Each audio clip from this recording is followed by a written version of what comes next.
안녕하세요. 화정 작가입니다. 오늘은 작가노트 영상 3탄이에요. 이 영상들이 3탄까지 갈 거라고 전혀 생각을 못 했는데요. 생각보다 반응이 다들 좋으셔서 만들게 되었고요. 아직 1탄과 2탄을 보시지 않았다면 제가 카드로 위에 달아드릴 테니 한번 보시는 것도 좋을 것 같습니다. 그리고 구독과 좋아요는 제가 영상을 제작하는 데 많은 도움이 되니까 한번 부탁드릴게요. 그럼 영상을 시작해 보도록 하겠습니다. 이번 영상에서는 두 가지를 더 말씀드리고 싶은데요. 사실 이 영상이 또 반응이 좋다면 4탄이 만들어지고 또 그러다가 몇 탄이 나오게 될지는 잘 모르겠어요. 우선 한 가지 문장에는 한 가지 내용만을 담는다인데요. 예를 들어서 설명해 볼게요. 나는 학교에 갔고 점심을 먹었고 그리고 친구를 만났고 저녁을 먹고 집에 왔다. 이 문장에서는 4가지의 내용이 있습니다. 학교, 점심, 친구, 저녁. 이렇게 4가지의 내용들은 너무 다른 내용들이면서 문장 자체가 깔끔하기보다는 그냥 나열적인 느낌이 강하잖아요. 그래서 이 문장에서 만약 제가 학교에 간 것을 강조하고 그리고 이 내용만 다룬다고 생각을 해봤을 때는 나는 날씨가 좋은 날에 학교에 간다. 이렇게 바꿀 수 있을 것 같아요. 무슨 말인지 이해가 되시나요? 이것을 작품에 적용해서 해보자면 저의 작가노트 일부 중 이런 부분이 있어요. 횡단보도는 공간 대 공간을 연결한다. 문장이 되게 짧고 제가 말하고자 하는 내용을 한 가지만 담은 내용인데요. 횡단보도는 공간 대 공간을 연결. 이 내용만 담겨 있는 거죠. 그래서 이 사람이 횡단보도는 공간 대 공간을 연결하기 때문에 횡단보도라는 소재를 썼구나 라는 생각을 할 수 있게끔 만들어주는 문장인 거죠. 하나 더 예를 들어서 보자면 또한 다양한 방향성을 갖고 있다입니다. 이 두 문장을 연결해 보면 횡단보도는 공간 대 공간을 연결한다. 또한 다양한 방향성을 갖고 있다. 이렇게 되는 건데요. 앞에 문장의 뒷받침 문장이긴 하지만 이걸 연결할 수는 있어요. 횡단보도는 공간 대 공간을 연결하며 또한 다양한 방향성을 갖고 있다. 이렇게 할 수 있지만 굳이 문장을 나눈 이유는 앞서 말씀드렸다시피 한 문장에는 한 가지 내용만 담는다. 이런 규칙을 저는 하고 있기 때문인 거예요.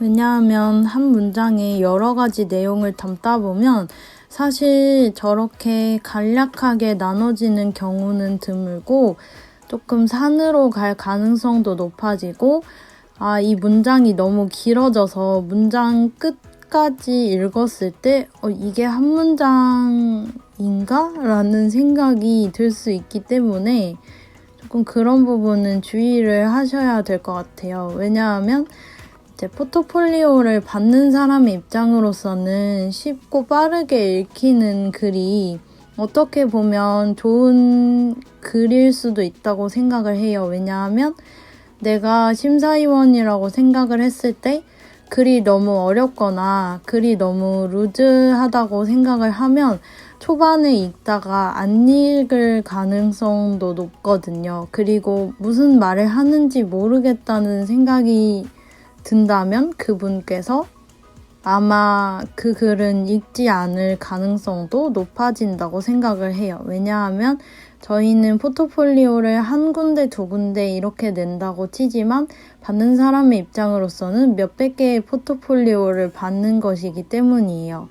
그래서 받는 사람의 입장을 조금 생각을 해볼 필요가 있는 것 같아요. 그래서 이제 이런 식으로 문장을 하나하나 쓴 후에 한 번씩 그 문장의 내용이 중복되거나 너무 많이 담겨진 문장이지 않은가를 보시면 되고요. 그러면 말하고자 하는 것에서 필요 없는 부분들을 쉽게 없애서 할 수 있습니다. 그리고 두 번째는 왜 그렇게 생각하시는지를 쓰는 겁니다. 예를 들어서 제가 횡단보도를 왜 삶의 방향성을 나타내려고 가져왔는지, 왜 삶에서 방향성이 중요하다고 생각하는지, 왜 사람을 잡지로 표현하는 게 좋다고 생각하는지, 이렇게 자신의 작품에 있는 부분들을 하나씩 생각해서 왜 나는 이렇게 표현하고 싶은지를 한번 생각을 해보시고, 그것이 왜 그렇게 생각하는지를 작가 노트에 설명을 하듯이 쓰는 겁니다. 사실 작가 노트를 읽지 않고 그림을 보고 완벽히 이해할 수 있는 사람은 작가 본인 이외에는 거의 없어요. 왜냐하면 그림은 나타내는 게 글이 아니기 때문에 사람들은 그림을 이해함에 있어서 설명이 필요하다고 생각을 해요. 제가 생각했을 때는 그 설명이 친절하면 친절할수록 그 사람들한테 더 다가가기 쉽다고 생각하는 편이기도 해요, 저는. 그래서 조금 설명을 구어식으로 좀 누군가에게 쉽게 설명을 하듯이 한다고 생각을 하고 대부분 설명을 드리거나 아니면 작가 노트를 그런 식으로 쓰고 있고요. 그리고 왜 그렇게 생각하는지를 써야 하냐면 사람들은 저희가 그림을 그렸을 때 왜 그렇게 그렸는지를 궁금해해요. 제가 이렇게 방금 말씀드린 왜라는 부분에 있어서 저는 꼭 한 번씩 질문을 받았던 부분이거든요. 그래서 본인 작품에 대해서 한 번씩 질문을 받은 게 있었다면 그 질문을 기초로 해서 이런 질문들을 사람들이 궁금해하는구나 라고 생각을 하시고 그 부분에 대해서 글을 써가는 것도 전 좋은 방법이라고 생각해요.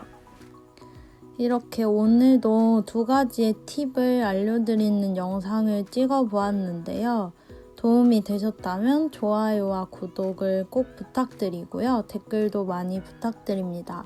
그리고 이 영상도 반응이 좋다면 4탄 제작 한번 도전해 보도록 하겠습니다. 감사합니다.